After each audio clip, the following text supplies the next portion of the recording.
வணக்கம் நண்பர்களே.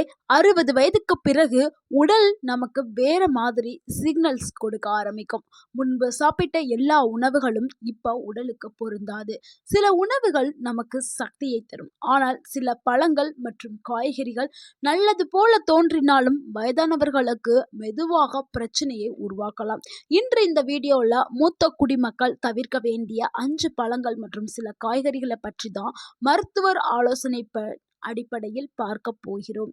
இந்த தகவல் உங்களுடைய பெற்றோர், தாத்தா, பாட்டி அல்லது உங்களுக்கே உயிர்காக்கும் தகவலாக இருக்கலாம். ஆனா வீடியோவை முழுமையா கவனமா பாருங்க. அப்பதான் உங்களுடைய ஆரோக்கியம் கூட செய்யும். ஏன் 60 வயசுக்கு மேல கண்டிப்பா உணவு முறையில சில மாற்றங்களை கொண்டு வரணும் அப்படின்னா, 60 வயதுக்கு பிறகு உடல்ல பலவிதமான மாற்றங்கள் ஏற்படும். முக்கியமா ஜீரண சக்தி குறைய ஆரம்பிச்சிடும். இன்சுலின் செயல்பாடு மாறுபட்டு இருக்கும். கிட்னி மற்றும் லிவர் வேலை செய்யக்கூடிய அந்த திறன் குறைஞ்சிருக்கும். சர்க்கரை மற்றும் இரத்த அழுத்தம் அதிகரிச்சிருக்கும். ஸோ இதனால தான் சில பழங்கள் உடலுக்கு ஓவர்லோட் ஆகி அது பிரச்சனைகளை தருது. ஸோ அதனால தான் சில உணவுகளை 60 வயதிற்கு மேலே தவிர்க்க வேண்டும் அப்படின்ட்டு டாக்டரும் சொல்கிறாங்க. சரிங்களா? இதில் நம்ம ஃபஸ்ட்டு பார்க்கக்கூடிய பழம் வாழைப்பழம் தாங்க. வாழைப்பழத்தை அதிகமாக சாப்பிடவே கூடாது. வாழைப்பழம் ரொம்ப ரொம்ப ஆரோக்கியமான ஒரு பழம். ஆனால் வயதானவர்களுக்கு அளவுங்கிறது ரொம்ப முக்கியம். ஏன் இதை தவிர்க்க வேண்டும் என்று சொல்கிறோம் அப்படிங்கிறத நான் சொல்லிடுறேன். அப்போ தான் உங்களுக்கு அது புரியும். ஏன்னா வாழைப்பழத்தில் அதிக அளவில் பொட்டாசியம் அப்படின்னு சொல்லக்கூடிய சக்தி இருக்குது. அதாவது சத்துக்கள் இருக்குது. இது உங்களுடைய கிட்னி பிரச்சனைகளுக்கு இது ஒரு ஆபத்தானது. பொட்டாசியம் கிட்னி பிரச்சனை இருக்கிறவங்களுக்கு எடுக்க கூடாது. ஏன்னா வயதானவர்களுக்கு நிறைய பேருக்கு கிட்னி பிரச்சனை வர ஆரம்பிக்கும். ஸோ அப்பொழுது நீங்கள் வாழைப்பழத்தை தவிர்க்க வேண்டும். அதே மாதிரி சுகர் வர ஆரம்பிக்கும். 60 வயதிற்கு மேலே இருக்கிற நிறைய பீப்புள்ஸ்க்கு என்ன இருக்கும்னா சர்க்கரை அளவு அதிகமாகிடும்.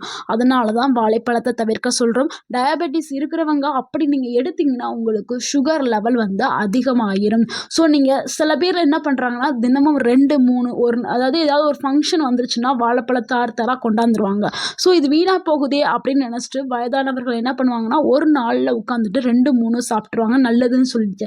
ஆனால் அது உங்களுக்கு தவறாக உங்கள் உடலுக்கு தீமையை கொடுக்குது. ஸோ அந்த மாதிரி நீங்கள் சாப்பிடக்கூடாது. 2, 3 சாப்பிடக்கூடாது. வாரத்துக்கே நீங்கள் 2 டைம் இல்லைன்னா 3 டைம் ஒரு வாழைப்பழம் சாப்பிட்றது தான் உங்களுடைய உடல் நலத்திற்கு நல்லது. இரண்டாவதாக பார்க்கக்கூடிய பழம் என்னன்னா மாம்பழம் தாங்க.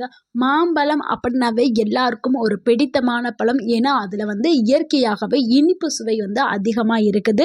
ஸோ அதனால் எல்லாருக்குமே அது பிடிக்கும். அதனுடைய டேஸ்ட் நம்மளுக்கு பிடிக்கும். மாம்பழம் கிடைக்காத சீசனில் நம்ம அதை ஜூஸாக வாங்கி குடிப்போம். ஆனால் அந்த மே மாதம் கிடைக்கும். ஸோ அந்த மாதத்தில் நம்ம பழங்கள் வாங்கி சாப்பிடுவோம். மாம்பழத்தில் அதிக அளவில் விட்டமின்ஸ் நிறைஞ்சிருக்கு. அது ரொம்ப சத்துள்ள பழங்கள் தான். ஆனால் வயதானவர்கள் இதை எடுக்கும் பொழுது இனிப்பு அதிகமாகிடும். ஏன்னா இந்த மாம்பழத்தில் என்ன இருக்குதுன்னா கிளைசிமிக் இண்டெக்ஸ் குறியீடு அதிக அளவில் இருக்குது. ஸோ பிளட் சுகரை வேகமாக அதிகரிக்க செய்யும். ஸோ கண்டிப்பாக 60 வயதிற்கு மேலுள்ளவங்க கண்டிப்பாக அதை குறைக்கணும். அதே மாதிரி உடல் எடையை அதிகரிக்கவும் செய்யும் இந்த ஒரு பழம். டயபெட்டிஸ் அல்லது ஜாயின்ட் பெயின் உள்ளவர்கள், அதாவது முழங்கால் முட்டிக்கால் வலி இருக்கிறவங்க கண்டிப்பாக லிமிட்டாக தான் இந்த பழத்தை எடுத்துக்கிறணும். அதாவது ஒரு துண்டு மட்டுமே, அதுவும் சாப்பாட்டுக்கு பிறகு மட்டும்தான் நீங்கள் சாப்பிடணும். இதுதான் முறையான அந்த பழத்தை சாப்பிடும் முறை. சாப்பாடுக்கு பிறகு ஒரு துண்டு மட்டும் எடுத்துக்கொள்ளணும். சிலர் என்ன பண்ணுவாங்கன்னா ஒரு மாம்பழத்தையும் அப்படியே சாப்பிடுவாங்க. ஏன்னா டேஸ்ட் அப்படி இருக்கும்ல. ஸோ அதனால் சாப்பிடுவாங்க. ஆனால் கண்டிப்பாக வயது முறை இருக்கும் பொழுது நீங்கள் மாற்றிக்கொள்ள வேண்டும். சரி, இந்த வீடியோ பார்த்துக்கிட்டு இருக்க உங்களுக்கு எந்த பழம் பிடிக்கும் அப்படின்னு சொல்லிட்டு உங்களுடைய கருத்தை கமெண்ட் பாக்ஸில் கமெண்ட் பண்ணுங்கள். எனக்கு மாம்பழம் ரொம்ப பிடிக்கும். அடுத்து நம்ம மூணாவதாக பார்க்கக்கூடிய பழம் என்னென்னா திராட்சை பழம் தாங்க. திராட்சை பழமும் நிறைய பேருக்கு ஒரு பிடித்தமான பழமாக இருக்கும். ஆனால் திராட்சை பழம் ஒரு சிறிய பழம் தான். ஆனால் இதில் அதிக அளவில் சுகர் இருக்குது. ஸோ சுகர் பிரச்சனை இருக்கிறவங்க கண்டிப்பாக இந்த பழத்தை தவிர்க்கணும். வயதானவர்கள் கண்டிப்பாக தவிர்க்கணும். ஏன்னா இந்த திராட்சை பழத்தை நீங்கள் சாப்பிட்டீங்கன்னா சடனாக திடீர்னு உங்கள் உடலில் சர்க்கரை அளவு எக்கச்சக்கமாக வர ஆரம்பிச்சிடும். அதே மாதிரி வாய் வாய்வு பிரச்சனையை ஏற்படுத்தும், வயிற்று பிரச்சனையை ஏற்படுத்தும், கிட்னி ஸ்ட்ரெயினை ஏற்படுத்தும். மூத்தவர்கள் அதனால தான் திராட்சை பழத்தை கண்டிப்பாக அவாய்ட் பண்ணணும். முக்கியமாக அதிகமாக சாப்பிட்டீங்கன்னா உங்களுக்கு சோர்வு அதிகரிக்க ஆரம்பிக்கும். ஸோ கண்டிப்பாக நீங்கள் இந்த ஒரு பழத்தை தவிர்க்க வேண்டும். எல்லாரும் என்ன சொல்லியிருப்பாங்க, திராட்சை பழம் சாப்பிட்டா உடனடியாக எனர்ஜி கிடைக்கும் அப்படின்னு. அது உண்மைதான். ஆனால் இது வயதானவர்களுக்கு சூட் ஆகாது. அடுத்து 4வதா பார்க்கக்கூடிய ஒரு பழம் வந்து என்னன்னா அன்னாச்சி பழம் தாங்க. அன்னாச்சி பழம் எல்லாருக்குமே பொருந்தாது. அன்னாச்சியில் வந்து ப்ரோ மெலனின் அப்படின்னு சொல்லக்கூடிய ஒரு என்சைம் வந்து இருக்குது. ஆனால் இது என்ன பண்ணுதுன்னா அசிட்டிக் நேச்சரை உருவாக்கும். அதாவது உங்கள் வயிற்றில் கேஸை வந்து அதிகரிக்க செய்யும், வயிற்றுக்கு எரிச்சலை கொடுக்க ஆரம்பிக்கும். ரத்த அழுத்தம் மெடிசன் சாப்பிட்டுட்டு இருக்கவங்களுக்கு வேகமாகவே வந்து இது ரியாக்ஷன் பண்ணி உங்களுக்கு உடலில் சில ஆபத்துகளை ஏற்படுத்தும்.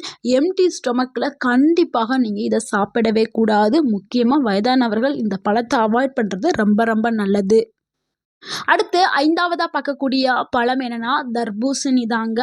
இதில் நீர்ச்சத்து அதிகம். ஆனால் இது ஒரு நல்ல விஷயந்தான், நீர்ச்சத்து அதிகமாக இருக்கிறது. ஆனால் இது ரொம்ப ரொம்ப வெயிலுக்கு, கோடை காலத்துக்கு இது ரொம்ப இதமான பழம் தர்பூசணி. ஆனால் வயதானவர்களுக்கு இந்த பழம் செட் ஆகாது. அதிகமாக சாப்பிட்டால் என்ன ஆகும், சுகர் எக்கச்சக்கமாக உங்கள் உடம்புல வர ஆரம்பிச்சிடும். ஸோ ஃப்ரீக்வெண்ட்டாக யூரினேஷன், அது நீங்கள் அடிக்கடி யூரின் போகிறீங்கல்ல, அதையும் இது பண்ணும். ஸோ டீஹைட்ரேஷன் ரிஸ்க்கை வந்து உங்கள் உடலுக்கு ஏற்படுத்தும். ஸோ உங்கள் உடலில் இருந்து நீர்ச்சத்து வெளியில் போகிறதுக்கான ஒரு வாய்ப்பை இந்த பழம் வந்து அதிகமாக்கிவிடும். ஏன்னா இதில் நீர்ச்சத்து இருக்குது. நீங்கள் சாப்பிட சாப்பிட உங்களுக்கு யூரின் போய்கிட்டே இருக்கும். அடுத்து உங்களுடைய கிட்னிக்கு ஒர்க்லோடை அதிகப்படுத்திடும் இந்த ஒரு பழம். இது பார்ப்பதற்கு தண்ணி பழம் தான், ஆனால் உங்கள் கிட்னிக்கு ஒர்க்லோடை அதிகமாக்கிரும். இதை நீங்கள் அப்படியே சாப்பிடணும்னா ஒரு சின்ன சிறிய பவுலில் மட்டும் நீங்கள் எடுத்து சாப்பிட்டுக்கிட்டா போதும். அதிக அளவில் நீங்கள் சாப்பிடாதீங்க. இப்போ பார்த்தா இந்த 5 பழங்களையுமே நீங்கள் கண்டிப்பாக தவிர்க்க வேண்டும். இந்த பழங்களுக்கு பதிலாக நீங்கள் கண்டிப்பாக சாப்பிட வேண்டிய சில பழங்களை நான் சொல்கிறேன். வயதானவர்களுக்கு இந்த பழங்கள் நல்ல ஒரு ஆரோக்கியத்தை கொடுக்க செய்யும். பப்பாளி பழம், ஆப்பிள், பேரிக்காய், வெள்ளரிக்காய், இந்த பழங்கள் வந்து உங்கள் உடலுக்கு நல்ல ஆரோக்கியத்தை கொடுக்கக்கூடியது. இந்த பழங்கள் வேகமாகவே செரிமானமும் ஆயிரும். ஸோ உங்கள் உடலுக்கு நல்ல ஆரோக்கியத்தையும் ஏற்படுத்த செய்யும். வெயிலுக்கு நீங்கள் வெள்ளரிக்காயை வந்து எடுத்துக்கிறங்க. அடுத்து ஆரஞ்சு பழமும் ஒரு நல்ல பழம். அதில் விட்டமின் சி வந்து நிறையா நிறைஞ்சிருக்குது. அதில் கிளைசிமிக் இண்டெக்ஸ் குறியீடு ரொம்ப ரொம்ப கம்மி தான். ஸோ சர்க்கரை வியாதி இருக்கிறவங்க தாராளமாக எடுத்துக்கலாம்.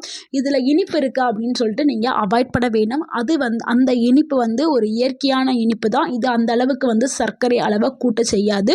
ஸோ நீங்கள் ஆரஞ்சு பழத்தையும் தாராளமாக எடுத்துக்கலாம். இந்த பழமும் உங்கள் உடலுக்கு ரொம்ப ஆரோக்கியத்தை கொடுக்கக்கூடிய ஒரு பழம். உங்கள் உடல் வறட்சி எல்லாத்தையும் போக்கக்கூடிய ஒரு பழமாக இது இருக்குது. ஸோ வெயில் காலங்களில் வெள்ளரிக்காய், ஆரஞ்சு. அடுத்து நீங்கள் தவிர்க்க வேண்டிய காய்கறிகளை பார்க்கலாம். அதாவது ஒரு சில காய்கறிகள் கண்டிப்பாக வயதானவர்கள் எடுக்கவே கூடாது. அதில் முதல் இடத்துல இருக்கக்கூடியது உருளைக்கிழங்கு தான். உருளைக்கிழங்கு காய் வந்து எல்லாருக்குமே பிடித்தமானது. சின்ன குழந்தைகள்லேருந்து பெரியவங்க நல்லா எண்ணெய் ஊற்றி நல்லா ஃப்ரை பண்ணால் எல்லாருமே விரும்பி சாப்பிடுவோம். எண்ணெயில் பொரிச்செடுக்கிற உணவுகளை கண்டிப்பாக வயதானவர்கள் சாப்பிடக்கூடாது. முக்கியமாக இந்த உருளைக்கிழங்கு அவங்க எடுக்கவே கூடாது. இதில் வந்து ஹை ஸ்டார்ச் வந்து அதிகமாக இருக்குது. ஸ்டார்ச் என்ன பண்ணோம்னா உங்களுக்கு சர்க்கரை அளவை வந்து அதிகப்படுத்திவிடும். ஸோ அதனால தான் உருளைக்கிழங்கு வந்து நீங்கள் எடுக்கவே கூடாது அப்படின்னு நம்ம சொல்கிறோம். ஸோ உங்களுக்கு சர்க்கரை அளவு, வாய்வு பிரச்சனை, இந்த மாதிரியான பிரச்சனைகளை வந்து இந்த உருளைக்கிழங்கு வந்து வர வச்சிடும். அடுத்து வந்து 2வது வந்து சேப்பங்கிழங்கு. சேப்பங்கிழங்கு நல்லது தான், ஆனால் இது செரிமானம் ஆகுறதுக்கு உங்களுக்கு கடினமாக இருக்கும். ஸோ அந்த டைஜஷன் ப்ராப்ளத்தை ஏற்படுத்தும், வாய்வை ஏற்படுத்தும். அதனால் சேப்பங்கிழங்கு தவிர்க்க வேண்டும். அடுத்து 3வதாக பார்க்கக்கூடிய ஒரு காய் என்னன்னா கத்தரிக்காய் தாங்க. என்னங்க இவங்க கத்தரிக்காய் சொல்கிறாங்களே, கத்தரிக்காய் இல்லாமல் குழம்பே வைக்க முடியாது. ஏன்னா சாம்பார்னா கத்தரிக்காய், புளிக்குழம்புனா கத்தரிக்காய் அப்படின்னு நம்ம அடிக்கடி கத்தரிக்காயை குழம்புல பயன்படுத்தும். கத்தரிக்காய் சாப்பிடலாம், ஆனால் அதிகமாக சாப்பிடக்கூடாது. ஒரு சிலருக்கு மட்டும்தான் இந்த கத்தரிக்காய் வந்து இன்ஃப்ளமேஷனை வந்து அதிகரிக்கும். முக்கியமாக இந்த ஜாயிண்ட் இது முட்டுக்கால் வலிலாம் இருக்குதுல்ல, அவங்களுக்கு வந்து வலியை அதிகப்படுத்திவிடும். கத்தரிக்காயை அதிகமாக பயன்படுத்தலாம், அதிகமாக பயன்படுத்தக்கூடாது. தொட்டதுக்கெல்லாம் கத்தரிக்காயே போடக்கூடாது. அந்த மாதிரி பயன்படுத்தும் பொழுது உங்களுக்கு ஏற்கனவே கை கால்களில் வலி இருந்துச்சுன்னா அதை அதிகப்படுத்தி விட்டுரும். நண்பர்களே, உங்களுடைய ஆரோக்கியமான வாழ்க்கைக்கு நீங்கள் ஃபாலோ பண்ண வேண்டிய 3 டிப்ஸ் நான் சொல்கிறேன். அதை நீங்கள் கண்டிப்பாக ஃபாலோ பண்ணுங்க. ஏன்னா வயதானதுனால நீங்கள் சாப்பிடக்கூடிய உணவுகள் எளிதில் செரிமானம் ஆகாது. ஸோ அதனால் நீங்கள் குறைவாக சாப்பிடுங்க. மெதுவாக நல்லா மென்று மென்று சாப்பிடுங்க. இரவுகளில் பழங்கள் சாப்பிடுவதை தவிருங்கள். ஆரோக்கியமான உணவுகளை சாப்பிட்டீங்கன்னா நீங்கள் ஆரோக்கியமாக வாழ்கிறதுக்கு அது உதவி பண்ணும். வயது அதிகமானாலும் ஆரோக்கியமாக வாழ முடியும். சரியான உணவு தான் உங்களுக்கு மருந்து. சரி நண்பர்களே, இந்த வீடியோ உங்களுக்கு பயனுள்ளதாக இருந்திருந்தால் இந்த வீடியோவுக்கு ஒரு லைக் பண்ணுங்க. இந்த வீடியோவை உங்களுடைய ஃப்ரெண்ட்ஸ் அண்ட் ஃபேமிலிக்கு ஷேர் பண்ணுங்க. மறக்காம நம்ம சேனலை சப்ஸ்கிரைப் பண்ணுங்க. நம்மளுக்கு சப்போர்ட் பண்ணுங்க. கமெண்ட் பண்ணுங்க. தேங்க்யூ ஃபார் வாட்சிங்.